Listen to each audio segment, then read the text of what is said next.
तो वहीं देश को 15वां राष्ट्रपति मिल गया है। द्रौपदी मुर्मू देश की नई राष्ट्रपति चुनी गई है। वह पहली आदिवासी महिला हैं जो राष्ट्रपति चुनी गई हैं। एनडीए ने उन्हें राष्ट्रपति चुनाव में उम्मीदवार बनाया था। इस रिपोर्ट के जरिए जानते हैं कि द्रौपदी मुर्मू का जीवन और उनका राजनीतिक सफर कैसा रहा।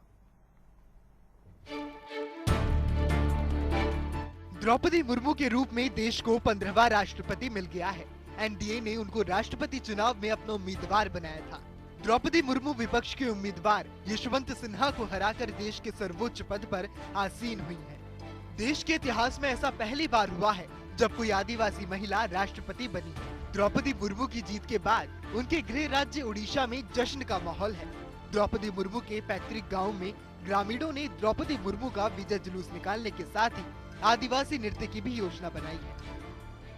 ग्राफिक्स के जरिए जानते हैं कि द्रौपदी मुर्मू कौन है और उनका जीवन, उनका राजनीतिक सफर आखिर कैसा रहा। 20 जून 1958 को ओडिशा के मयूरभंज में जन्म हुआ। आदिवासी जातीय समूह संथाल से संबंध रखती हैं द्रौपदी। 1979 से लेकर 1983 तक सिंचाई और बिजली विभाग में काम किया। 1994 से 1997 तक रायरंगपुर के एक स्कूल में असिस्टेंट टीचर रही। 2000 और 2004 में रायरंगपुर सीट से द्रौपदी मुर्मू विधायक चुनी गई। द्रौपदी मुर्मू बीजेपी एसटी मोर्चा की राष्ट्रीय कार्यकारिणी की सदस्य भी रह चुकी हैं। ओडिशा में बीजेडी और बीजेपी के गठबंधन वाली सरकार में द्रौपदी मुर्मू मंत्री रह चुकी हैं। 2000 से 2004 तक उड़ीसा में कई विभागों का प्रभार संभाला। वाणिज्य, परिवहन, संसाधन विभाग का प्रभार संभाला। 2007 में best MLA of the year award से नवाजा गया। 2015 से 2021 तक झारखंड की राज्यपाल का पद संभाला। द्रौपदी मुर्मू का निजी जीवन भी काफी संघर्षपूर्ण रहा है।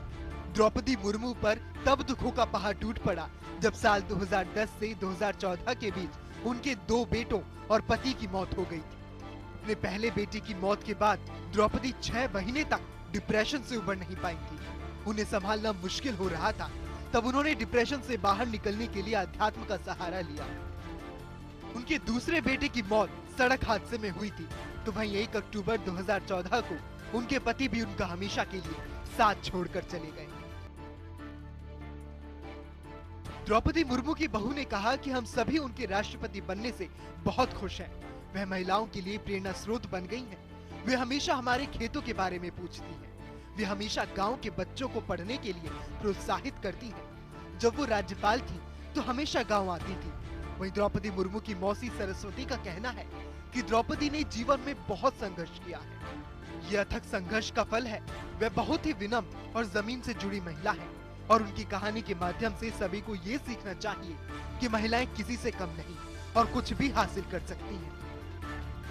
द्रौपदी मुर्मू के राष्ट्रपति बनने के बाद ओडिशा के मयूरभंज के हर निवासी को आज अपनी माटी की बेटी पर गर्व है और द्रौपदी मुर्मू को पढ़ाने वाले टीचर से लेकर द्रौपदी के परिवार वालों को भी उन पर गर्व है।